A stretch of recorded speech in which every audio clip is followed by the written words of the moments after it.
A brief history of Roman civilization. The Roman Empire is the last of the great empires that ever existed on Earth. It replaced the empire of Alexander the Great and stood for about 500 years. As a result of endless conquests, the Roman Empire grew to such gigantic proportions that it was no longer able to control the peoples it conquered. The barbarian tribes gradually got out of control of Rome and fell on the empire that captured them. Great Rome perished under the rubble of its own greatness. The history of Rome begins with a legend. It says that the king of the ancient Latin city of Alba Longa was overthrown by his brother and his wife was turned into a vestal. In the sacred grove, the god Mars came to her, after which she gave birth to twins Romulus and Remus. Unwanted children were put in a basket and thrown into the waters of the Tiber. Fortunately, they washed ashore at the foot of the Palatine Hill, where the twins were rescued by a she-wolf who gave them her milk, and a woodpecker and a lapwing looked after them. When the brothers grew up, they founded a city on the site of their salvation, which began to bear the name of Romulus, Rome. The city officially counts its origin from April 21, 753 BC. The real history of Rome. The real history of Rome is more prosaic. In the 2nd millennium BC, small settlements appeared along the banks of the Tiber River. They were founded by the Italian tribes of Latins and Sabines, who themselves were descendants of an even older Etruscan civilization. In 753 BC, these settlements built a joint fortress city, which was named Rome. The city was founded on 7 hills because the terrain between them was quite swampy. From this moment, the history of Rome begins its countdown. The history of Rome can be divided into several periods: royal, republican, the Roman Empire, royal period, 8th century BC. Documentary evidence of this period has not been preserved, so the data are based on oral traditions. They say that, in order to increase the population, Romulus allowed a variety of newcomers to enter the country, as a result of which a flood of runaway slaves, vagabonds, and adventurers poured into the country, so that the original population of Rome consisted mainly of robbers and adventurers. For the first few centuries, Rome was ruled by 7 kings, the first of whom was Romulus himself, the founder of Rome. Interestingly, these kings did not receive power by inheritance, as would be customary in medieval monarchies, but were elected by the Senate for a lifetime term. The Tsar wore a purple toga, a symbol of royal power. Early Republic, late Vi, 4th centuries BC. In 509 BC, the last 7th king of Rome, Tarquin the Proud, was dethroned by Lucius Junius Brutus. Instead of the Tsar, the People's Assembly elected 2 consuls, Brutus and Collatinus, who began to rule Rome. Consuls presided over Senate meetings, handled court cases, commanded the army, and were elected for a term of 1 year. So Rome became a republic. Within the country at this time, the division into patricians and plebeians was gradually taking place. Patricians are the ancestral Roman aristocracy, natives of the indigenous Roman clans. The plebeians are the descendants of the conquered peoples who joined the Roman nation.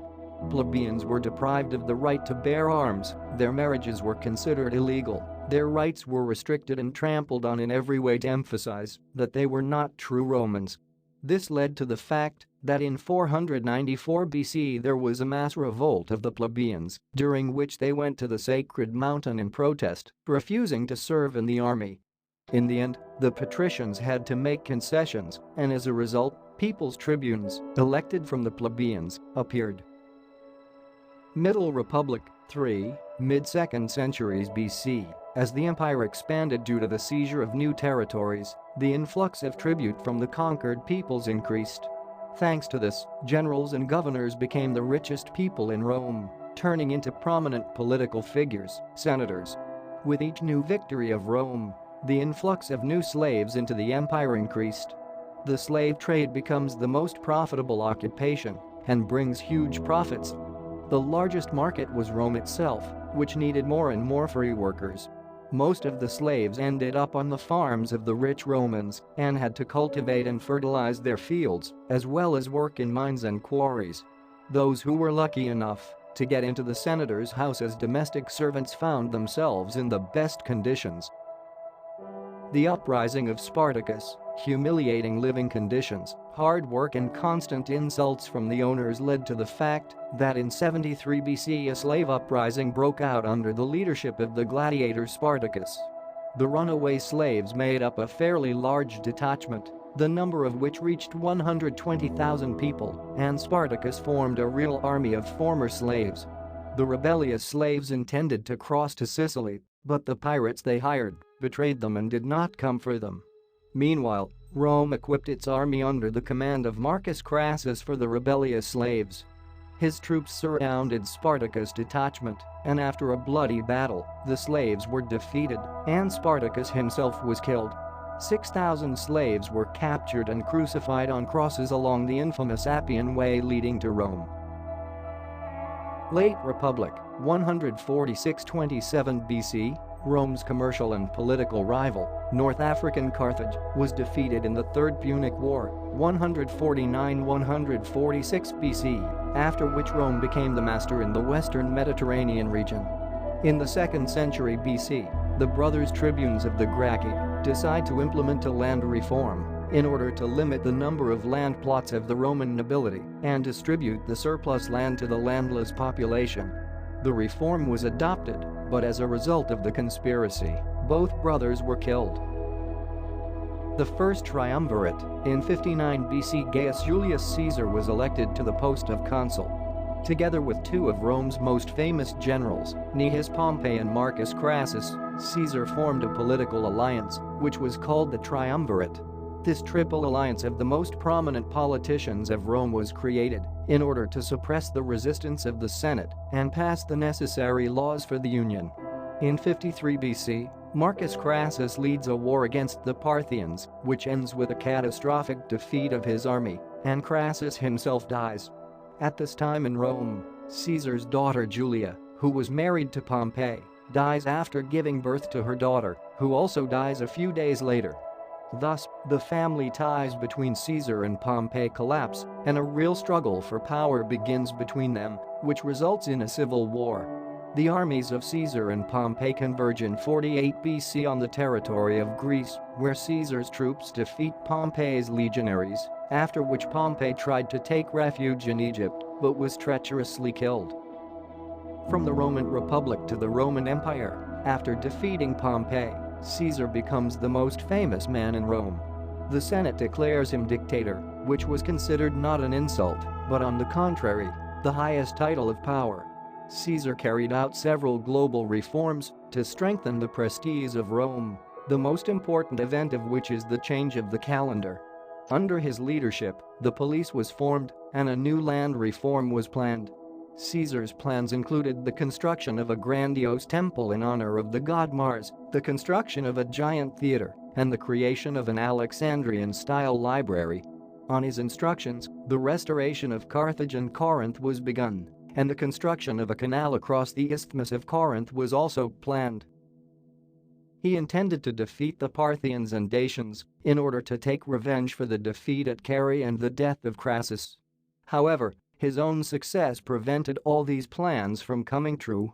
Senators began to fear that Caesar's power would reach such proportions that he would not need the Senate and he would simply dissolve it. Until this happened, a group of senators led by Brutus and Cassius conspired against Caesar and killed him. Caesar's last words were the famous phrase "And you, Brutus." After the assassination of the dictator, his closest assistant, Mark Antony, unites with Caesar's nephew, Gaius Octavian Furin. Then his friend Marcus Aemilius Lepidus joins them. They unite their legions into one army, which defeats the troops of Brutus and Cassius in 42 BC. After that, both conspirators have no choice but to commit suicide. The rest of the soldiers and officers who participated in the assassination of Caesar were pardoned and invited to join the army of the victors.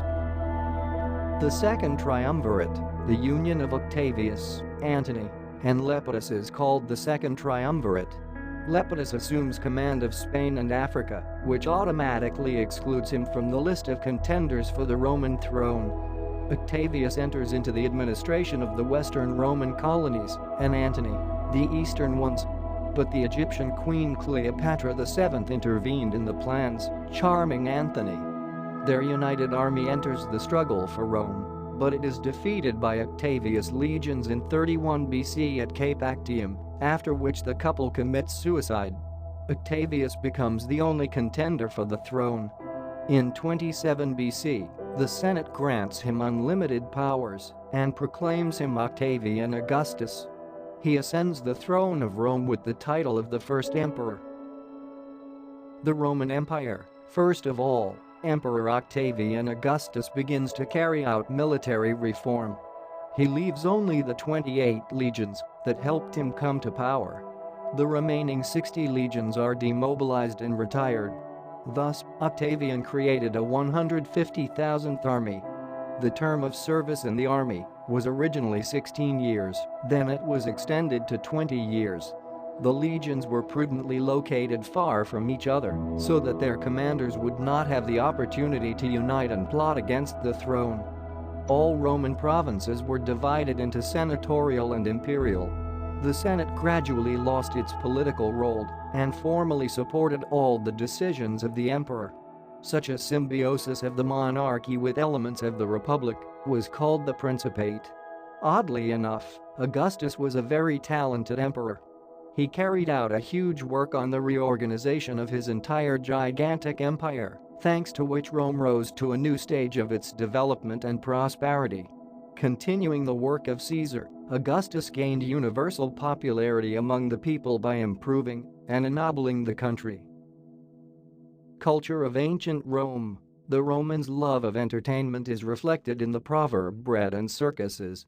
Gladiator fights and chariot races were the most popular among the Romans. These spectacles have become a kind of alternative to the Greek Olympic Games. It is also important to know about the outstanding personalities of ancient Rome. Tiberius, Augustus and his wife Livia had no children of their own. Therefore, Augustus declared his stepson Tiberius the heir, who ascended the throne after his death in 14 AD. Tiberius, unlike Augustus, was extremely stingy and sharply reduced the financing of the improvement of the empire at the expense of the treasury. However, in the event of cataclysms, Tiberius spared no money and the consequences of fires and floods were eliminated from the treasury without delay. Caligula. After the death of Tiberius in 37 AD, the throne went to the son of his nephew, Caligula. Caligula's name has become a symbol of debauchery and uncontrolled arrogance. After 5 years of his half-mad reign, in 41, Caligula was killed by an officer of his personal guard. Claudius. After Caligula, the throne passed to his uncle Claudius, who ascended the throne at the age of 50. His reign was distinguished by the prosperity of the empire and the absence of unrest in the provinces. The main military achievement of Claudius was the conquest of the south of England.